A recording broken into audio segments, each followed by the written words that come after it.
A partir do verso 5 diz: Nos dias de Herodes, rei da Judéia, houve um sacerdote chamado Zacarias, do turno de Abias. Sua mulher era das filhas de Arão e se chamava Isabel. Ambos eram justos diante de Deus, vivendo irrepreensivelmente em todos os preceitos e mandamentos do Senhor. E não tinham filhos porque Isabel era estéril, sendo eles avançados em dias. Ora, aconteceu que, exercendo ele diante de Deus o sacerdócio, na ordem do seu turno, coube-lhe por sorte, segundo o costume sacerdotal, entrar no santuário do Senhor para queimar o incenso. E durante esse tempo, toda a multidão do povo permanecia da parte de fora, orando.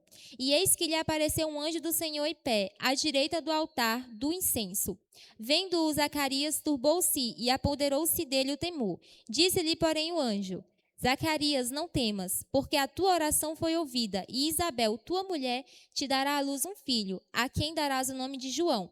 Em ti haverá prazer e alegria, e muitos se regozijarão com o seu nascimento, pois ele será grande diante do Senhor. Não beberá vinho nem bebida forte, e será cheio do Espírito Santo já do ventre materno. E converterá muitos dos filhos de Israel ao Senhor seu Deus, e irá diante do Senhor no espírito e poder de Elias, para converter o coração dos pais aos filhos, converter os desobedientes à prudência dos justos, e habitar para o Senhor um povo preparado. Habilitar. Então perguntou Zacarias ao anjo: Como saberei isto? Pois eu sou velho e minha mulher avançada em dias. Respondeu-lhe o anjo: Eu sou Gabriel, que assisto diante de Deus, e fui enviado para falar-te e trazer-te estas boas novas. Todavia ficarás mudo e não poderás falar até ao dia em que estas coisas venham a realizar-se, porquanto não acreditastes na minha palavra, as quais ao seu tempo se cumprirão. Amém? Queridos, analisando o contexto ao qual a história de Zacarias está inserida, todos nós sabemos que Israel estava sob o Império Romano, estava nas mãos do Império Romano. Só que o Império Romano, ele era muito inteligente e astuto, diferente de outros impérios que já haviam dominado Israel, como a Síria e também Babilônia. O Império Romano não utilizou do meio de levar israelitas cativos para Roma, para serem escravos em Roma, trabalharem em construções, enfim. Pelo contrário, ao contrário dos demais impérios que já haviam dominado Israel, Roma preferiu deixar boa parte dos israelitas em suas terras, trabalhando, vendendo em seus comércios, e através do suor do trabalho do povo de Israel, eles iriam pagar altas taxas de impostos para o Império Romano. E nesse contexto, Roma ganhou muito dinheiro, mas à custa de muito suor, muito sofrimento do povo de Israel. O povo vivia sem autonomia, pagando taxas extremamente abusivas. E como todos devem saber, se uma família não conseguisse pagar o imposto, os seus filhos eram levados como escravo, ou o império tomava deles suas terras, os seus bens. Então era um império muito ruim e acabava assolando o povo e subjugando o povo ao extremo. E nesse cenário, o povo de Israel estava cansado, sobrecarregado, exausto, desanimado perante toda a situação em que eles estavam vivendo. E eles estavam também sedentos por libertação. A história vai nos dizer que alguns grupos de judeus se levantaram para tentar derrubar o Império Romano. Tentaram levantar revoltas contra este império. Só que como eram pequenos grupos, eles eram sempre destruídos e derrotados.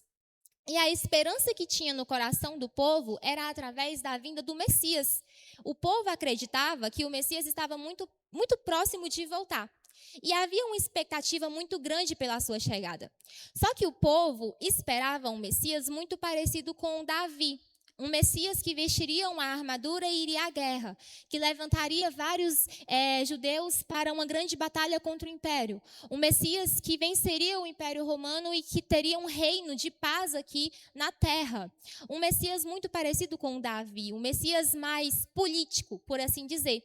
E esse Messias iria mudar a realidade em que o povo estava inserida. Mas, ao mesmo tempo, também havia por parte do povo de Israel um sentimento de abandono por parte de Deus. Pois havia cerca de 400 anos que Deus não falava com o seu povo. O último profeta enviado por Deus foi Malaquias. De Malaquias até João Batista foram aproximadamente 430 anos de silêncio. Esse período é conhecido como silêncio profético. E por isso o povo estava desanimado. E os religiosos da época, que deveriam agir muitas das vezes como aqueles consoladores, confortadores, que levariam palavras de ânimo para um povo extremamente desanimado, agiam indiferente ao sofrimento do povo, mais preocupado com tradições religiosas, mais preocupado com o poder, com o status, do que de fato com o sofrimento daquela nação. E é nesse cenário caótico e devastador que Deus começa a agir na vida do povo de Israel. E é interessante frisar que o agir de Deus não começa em um palácio, não começa em um grande castelo ou na vida de alguém muito importante e rico, mas na vida de um simples sacerdote chamado Zacarias. O nome de Zacarias significa Deus se lembrou ou o Senhor se recorda. E a Bíblia, ela vai nos dizer características boas a respeito de Zacarias e também da sua esposa Isabel. Em Lucas 6, a Bíblia nos diz: ambos viviam corretamente diante de Deus, obedecendo de forma irrepreensível a todos os mandamentos e preceitos do Senhor.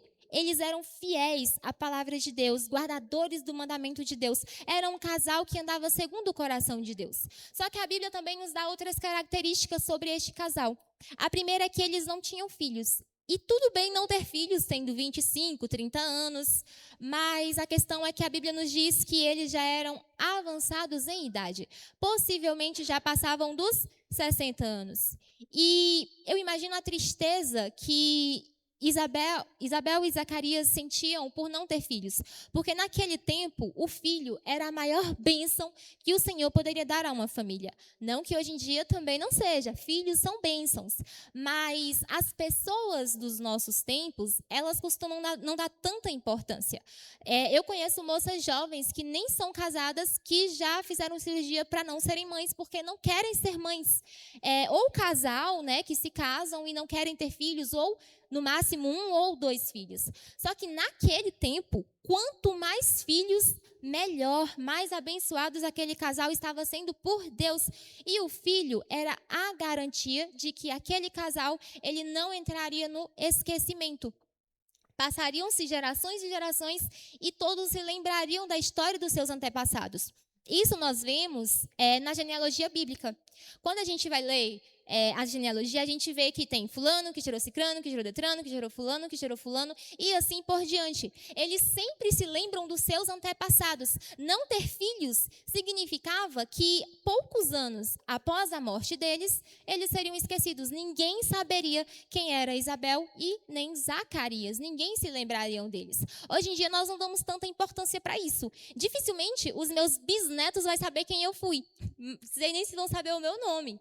Eu não sei quem foram os meus tataravós, mal os meus bisavós, mas por uma coisinha ou outra, eu não conheço muito a história deles. Meus pais não costumam contar muito sobre eles, nem meus avós.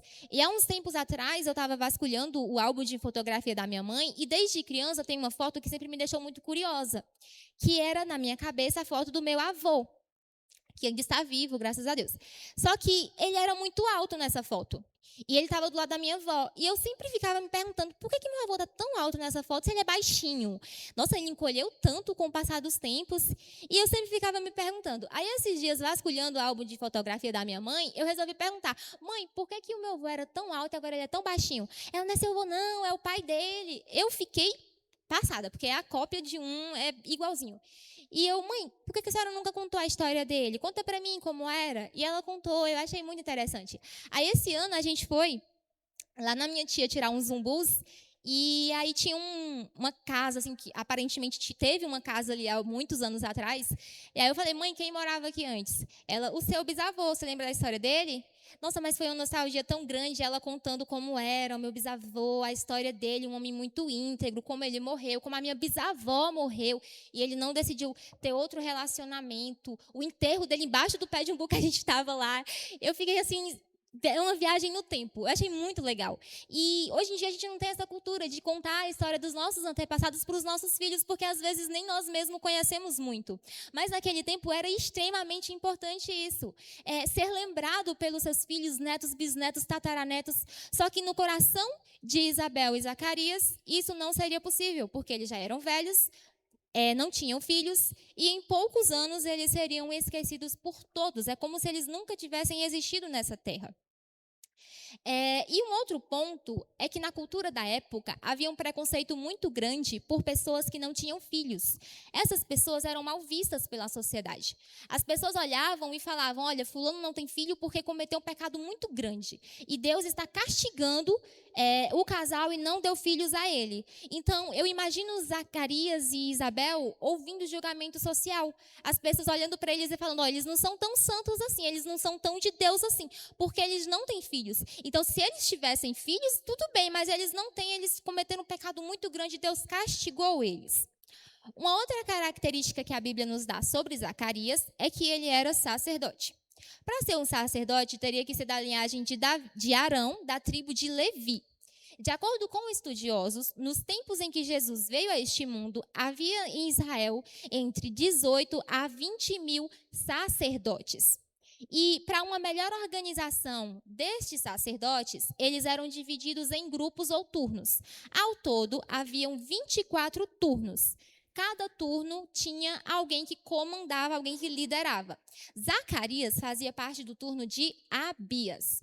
E cada grupo ou turno servia no templo em períodos específicos do ano, cerca de 2 semanas por ano. Então, digamos que o ano começou. O primeiro turno a servir no templo durante aquela primeira semana do ano vai ser o turno de Abias, a qual Zacarias faz parte.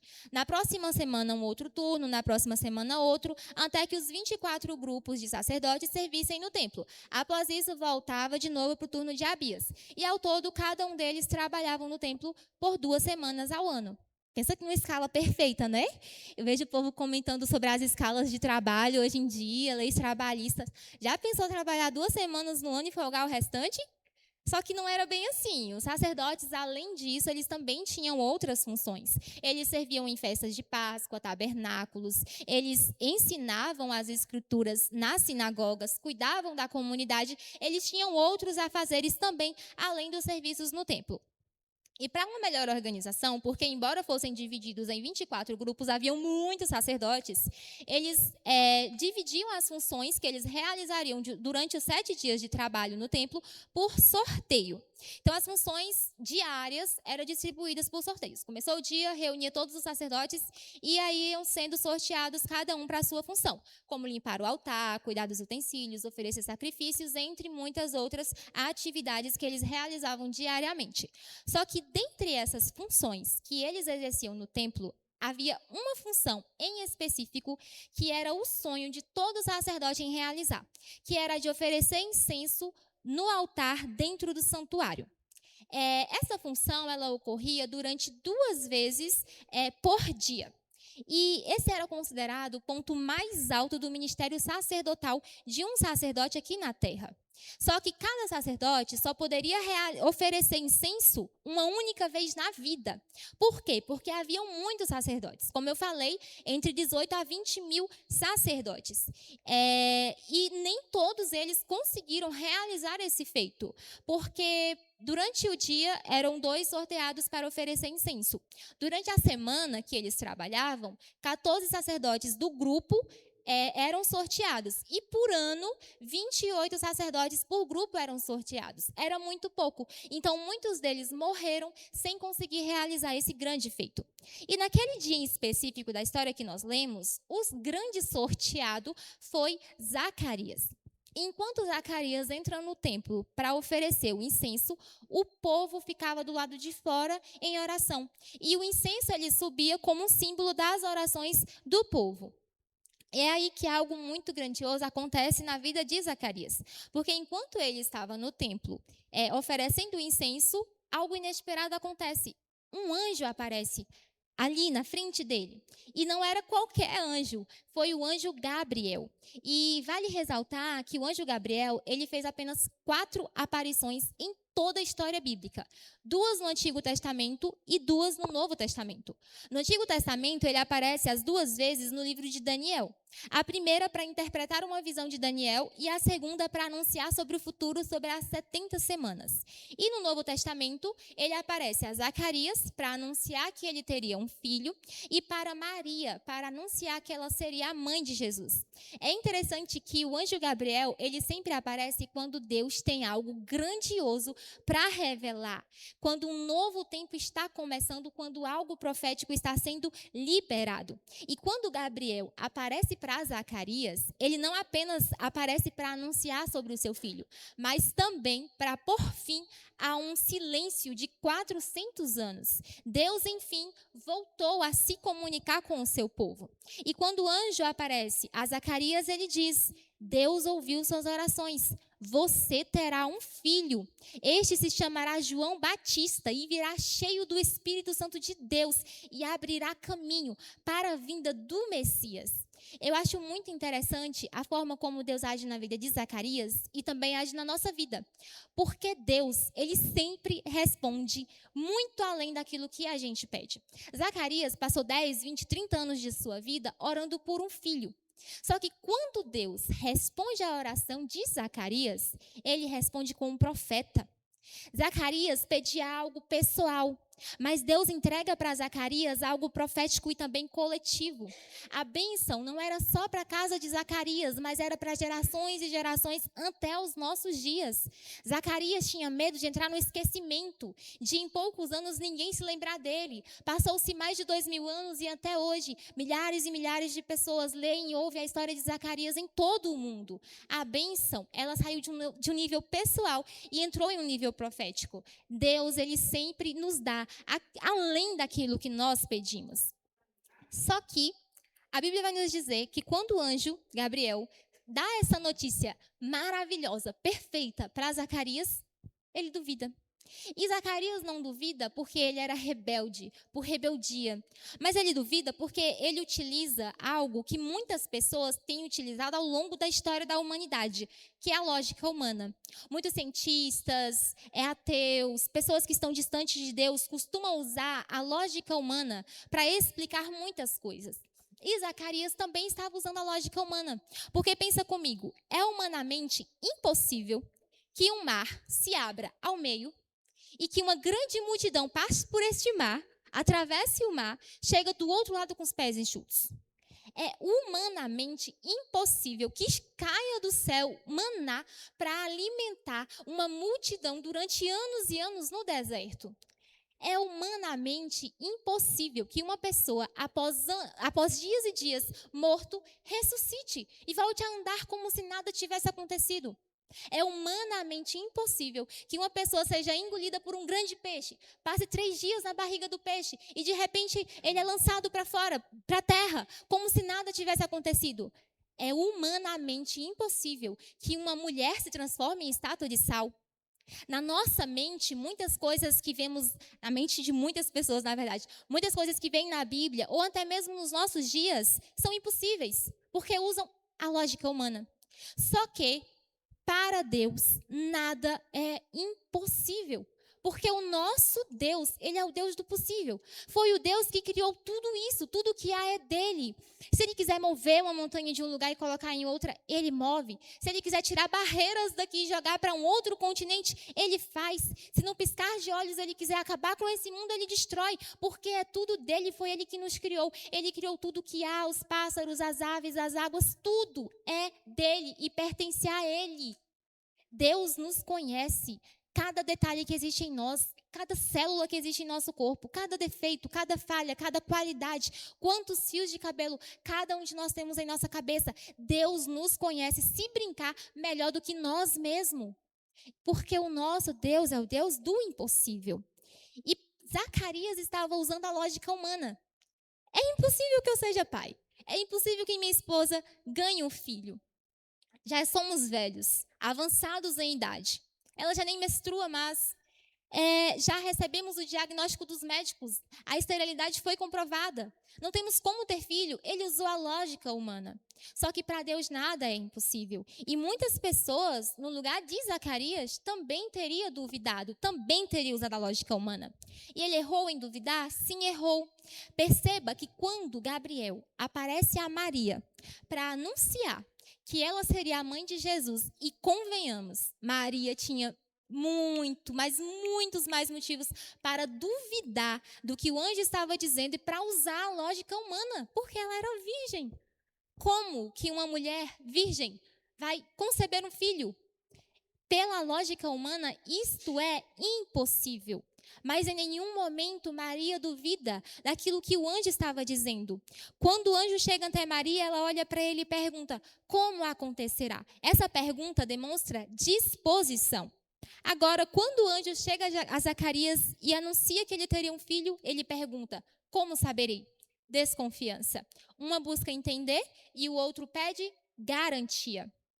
E nesse momento, o anjo diz a Zacarias que ele ficaria mudo, até que aquela promessa se cumprisse. Quando eu era mais nova e assistia a história de Zacarias, conhecia a história de Zacarias pelos desenhos bíblicos da Record, eu confesso que pensei, Deus está castigando ele porque duvidou. Mas hoje eu não enxergo tanto como um castigo, mas sim como uma forma de preservar aquele grande milagre que Deus estava prestes a realizar. Havia um grande risco da incredulidade contaminar o ambiente da promessa. Pensa, palavras têm poder. As palavras, elas têm muito peso. Elas podem construir algo ou sabotar algo. Zacarias era falador e ele duvidou do anjo. O anjo ali, frente a ele, dizendo que ele seria pai. Ele duvidou do anjo. Se Zacarias tivesse saído do templo, da presença do anjo, e ido ao encontro do povo que estava do lado de fora esperando ele iria falar e falar: eu vi um anjo. Não, acho que eu estou ficando doido. Será que é a velhice? Moça, ele disse que eu ser pai. Mas eu não posso ser pai. E pior, ele disse que o meu filho iria anunciar a vinda do Messias. Mas Deus não se esqueceu da gente? Ele iria colocar em dúvida aquele milagre que Deus estava preparando. Ele iria fragilizar algo que era muito grandioso. O silêncio de Zacarias não foi tanto um castigo, mas foi para preservar o milagre de Deus, porque Zacarias, através das suas palavras duvidosas, iria espalhar a dúvida para as outras pessoas e iria fragilizar algo muito grandioso que Deus estava preparando. E o silêncio de Zacarias, ele não foi só externo, ele também foi interno. Durante meses, enquanto João Batista crescia, na barriga de sua mãe, Zacarias em silêncio observa. Zacarias reflete. E o principal, ele amadurece espiritualmente. Durante os 9 meses de gestação, o Espírito Santo trabalha no coração de Zacarias e muda Zacarias e transforma Zacarias completamente. Após o nascimento de João Batista, Zacarias também volta a falar. Só que agora, as palavras de Zacarias não eram mais palavras de dúvidas, não eram mais palavras de incredulidade, mas eram palavras cheias de profecias. E é aqui que ele lança o seu cântico, o cântico de Zacarias, que se encontra no verso 67, que diz: Zacarias, seu pai, cheio do Espírito Santo, profetizou dizendo: bendito seja o Senhor, Deus de Israel, porque visitou e redimiu o seu povo e nos suscitou plena e poderosa salvação na casa de Davi, seu servo, como prometera desde a antiguidade, por boca dos seus santos profetas, para nos libertar dos nossos inimigos e das mãos de todos os que nos odeiam, para usar de misericórdia com os nossos pais e lembrar-se da sua santa aliança e do juramento que fez a Abraão, nosso pai, de conceder-nos que, livre das mãos de inimigos, e a adorássemos sem temor, em santidade e justiça perante ele todos os nossos dias. Tu, menino, serás chamado profeta do Altíssimo, porque precederás o Senhor, preparando-lhe os caminhos, para dar ao seu povo conhecimento da salvação, no redimi-lo dos seus pecados, graças à entranhável misericórdia de nosso Deus. pela qual nos visitará o sol nascente das alturas, para alumiar os que jazem nas trevas e na sombra da morte, e dirigir os nossos pés pelo caminho da paz. Amém? Que cântico lindo, que cântico carregado de profecia, cheio do Espírito Santo. E é interessante porque agora Zacarias ele não fala mais como o antigo Zacarias falava, como um homem comum. Agora ele está revelando o plano de Deus para as pessoas, só que com sabedoria, com profecia, coisa que ele não teria feito se não fosse o período de silêncio. Ele está dizendo aquilo que o anjo havia lhe dito quando o visitou lá no templo, que viria, que o seu filho seria aquele que anunciaria a vinda do Messias, aquele que daria salvação para esta humanidade, que nos daria a chance de termos a vida eterna. Eu listei 3 marcas profundas que eu achei muito interessante no cântico dele. A primeira está no verso 77, quando ele diz: para dar ao seu povo conhecimento da salvação, mediante o perdão dos seus pecados. Aqui Zacarias está revelando algo muito profundo. O povo esperava por libertação política. O povo esperava por um Messias Davi, por um Messias que estabeleceria o seu reino de paz, mas um reino político, por um Messias que lutava em guerras, por um Messias totalmente diferente daquilo que Deus de fato tinha. O povo esperava algo terreno.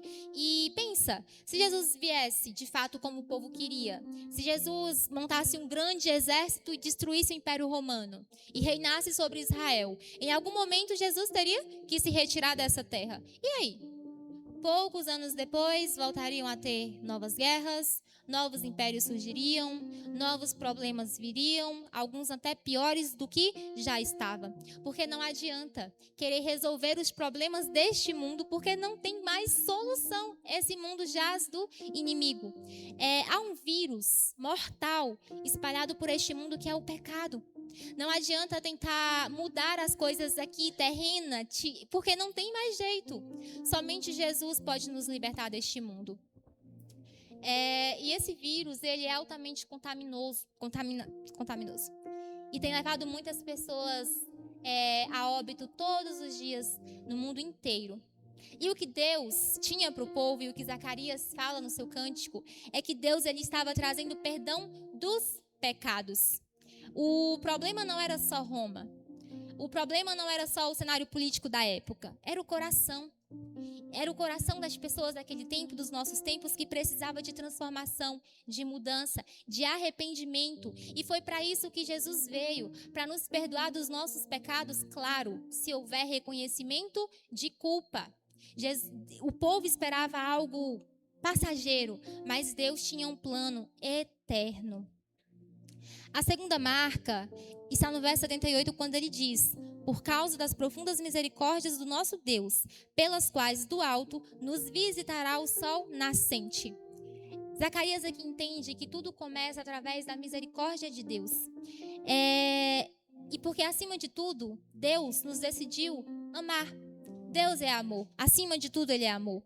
Ele decidiu lembrar do seu povo que se sentia esquecido, que achava que Deus não se importava mais com eles, com o sofrimento deles. Ele decidiu cuidar do seu povo, que vivia em angústia, e entregar a esse povo uma solução, que era a luz. E é por isso que Zacarias fala sobre o sol nascente.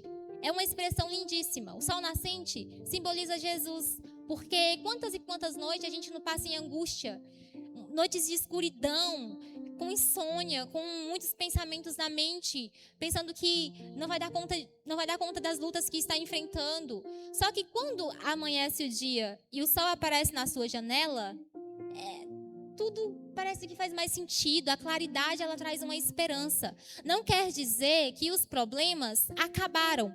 Não quer dizer que os problemas não existirão mais, mas quer dizer que agora tem luz. Agora tem luz e tudo é mais claro, tudo é mais fácil. Agora você consegue enxergar. E Jesus, ele representa esse sol nascente. Agora o povo tinha uma solução para os seus problemas. E o terceiro ponto está um pouco mais no início, ali no verso 72, 73, que diz: para mostrar misericórdia aos nossos pais e lembrar-se da sua santa aliança, do juramento que fez a Abraão, nosso pai, Aqui Zacarias revela algo muito profundo e muito profético. Zacarias, ele revela que Deus não se esqueceu de uma promessa antiga, de uma promessa que foi feita a Abraão há muitos anos. Passaram-se anos, gerações vieram e se foram, mas a promessa de Deus, Deus não havia esquecido. E Deus estava prestes a cumprir para com essa promessa. O povo podia pensar, Deus nos abandonou, Ele não se importa mais com o nosso sofrimento. Ele está em silêncio há centenas e centenas de anos. Mas Zacarias declara, Deus se lembrou da sua aliança e Deus cumprirá a sua promessa. É tanto que o próprio nome de Zacarias significa, Deus se lembrou. E agora ele está vendo isso acontecer na prática. Zacarias, ele entra no templo como um sacerdote. Porém, ele sai do templo como alguém transformado. Ele entrou no templo para oferecer incenso, achando que aquilo seria o ápice do seu ministério aqui na terra, seria a maior grandiosidade dele aqui na terra. Só que ele sai do templo carregado de revelação, de profecia. Antes, ele falava com base naquilo que ele sabia, com base naquilo que ele aprendeu nas escrituras, com base naquilo que lhe foi ensinado. Mas agora, Zacarias fala com base naquilo que Deus o havia revelado. E isso muda tudo. Queridos, talvez hoje você esteja vivendo um período de silêncio. Muitas das vezes orando, clamando a Deus por algo que está acontecendo em sua vida, esperando no Senhor e nada acontece. Não entendendo o porquê do silêncio de Deus para você. Só que em Eclesiastes 3:1 nos diz que tudo tem o seu tempo determinado e há tempo para todo o propósito debaixo do céu. Há tempo para tudo. Há tempo para sorrir, há tempo para chorar, há tempo para plantar, há tempo para colher. E o tempo de Deus é perfeito. Mas o tempo de Deus não funciona da mesma forma que funciona no nosso tempo. Deus, ele agirá no momento certo. E se for de fato necessário que ele haja. Porque muitas das vezes nós oramos e clamamos a Deus por algo que não é o melhor para nós. E a gente não entende, mas Deus sabe. Talvez você morra e aquilo que você tanto ora nunca aconteça. Mas porque Deus de fato sabe o que é melhor para você. O silêncio não é a ausência de Deus, mas é a preparação. Deus está apenas te preparando, te transformando e te moldando. Assim como ele preparou e moldou também a Zacarias. Queridos, não fujamos do processo, porque foi no silêncio que Zacarias foi alinhado. Foi no silêncio que a incredulidade de Zacarias foi tratada. Foi no silêncio que nasceu um cântico cheio do Espírito Santo. Amém? Com esse pensamento, eu convido aos irmãos a se colocarem em pé. E juntos vamos cantar o hino Santo Espírito.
este lugar, enche este lugar, vive em nós, Santo Espírito, enche este lugar, enche este lugar, vive em nós. Venha a nós o teu reino, seja feito o teu querer, tua unção, tua bênção, nós queremos receber. Venha a nós o teu reino, seja feito o teu querer, tua unção, tua bênção, nós queremos receber. Venha a nós o teu reino, seja feito o teu querer, tua unção, tua bênção, nós queremos receber. Venha a nós o teu reino, seja feito o teu querer, tua unção, tua bênção, nós queremos receber.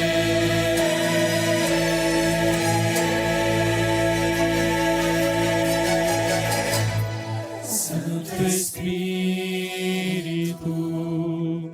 enche este lugar, enche este lugar, vive em nós. Santo Espírito, enche este lugar, enche este lugar, vive em nós. Enche este lugar, enche este lugar, enche este lugar,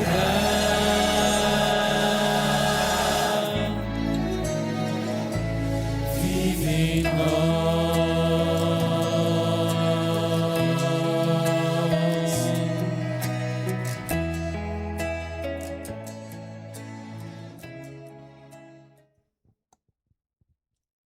Oremos. Querido Pai, majestoso Deus, aqui estamos, Senhor, um pequeno povo reunidos para te agradecer, Senhor. Te agradecer pelas inúmeras bênçãos que tem derramado sobre a vida de cada um de nós. Sabemos que vivemos tempos difíceis, tempos em que o pecado tem dominado cada vez mais corações. O vírus do pecado tem dominado este mundo, meu Deus, e tem levado tantas pessoas a se afastar de Ti. Mas pedimos, Senhor, sabedoria, para que nunca viemos a nos desviar dos Teus caminhos, Pai. Pedimos, Senhor, que durante essa trajetória difícil da vida, o Senhor possa nos conceder o Teu Santo Espírito, Pai. O Teu Santo Espírito que nos ajude a permanecer firmes em Ti. O Teu Santo Espírito que não permita que nos desviemos do Teu caminho, ó Pai. E que possamos usar, meu Deus, da Tua palavra, da Tua grandiosidade para levar a Tua palavra para outras pessoas. Meu Deus, abençoe a cada um dos que aqui se encontra. Nos leva em segurança para os nossos lares. Assim eu te peço e também te agradeço em nome de Jesus. Amém, Senhor.